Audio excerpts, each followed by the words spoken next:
What's key in building our own map making tool is making sure you can get the job done fast.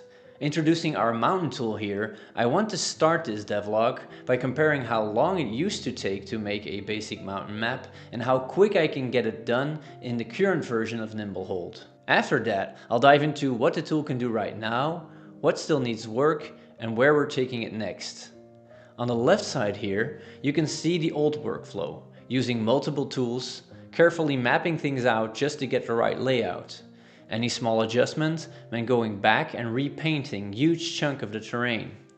Making this blank terrain map took around 15 minutes, and that's before adding in any assets.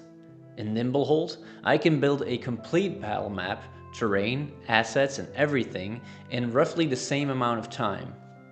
And the best part, I can tweak anything later. Need to add or remove mountains? Just paint them in or out. Assets automatically adjust their height to fit whatever I've painted underneath. Now keep in mind, this is just phase 1 of the mountain tool. There's still a lot we want to do to improve to make it more intuitive and flexible with deeper customization for creators. But let's take a look at what's already in there. Opening the mountain tool menu, we've got the basics: mountain types, brush size and height controls. Once I start painting, the mountain blends seamlessly into the surrounding terrain. The stone texture fades naturally into the grass, and we've even got a dynamic shadow based on the height we picked. Right now, switching between cliff edges is done with a small interactive menu that pops up when you select a mountain. It works, but it's a bit clunky. In future versions, I want to pick my cliff type before painting, so I can sculpt layer by layer without interrupting the flow. You'll actually see me fumble with this a bit in the intro clip. It's not ideal, but we've already got a fix planned. One of my favorite features so far is the interactive height map. Every mountain shows up as a set of contour lines, so you can easily read the elevation across your whole map. It's great for continuing work on older maps too. It's still a little bit rough, editing or erasing parts can cause small breaks in the design, but it already gives a solid sense of the tool's future potential. You can also use height values to paint under or above existing mountains, adding new layers and details on top. And because of how the tool works, you can move entire sections of your map without breaking shadows or textures. Everything just follows along smoothly. The height map also plays a big role when placing bridges with the row tool. Paint 2 mountains next to each other, draw a row between them, and boom, you've got a little wooden bridge. Everything adjusts automatically, just like in our first devlog. Before we move on to the to-do list, I want to show a new test feature, the hill tool.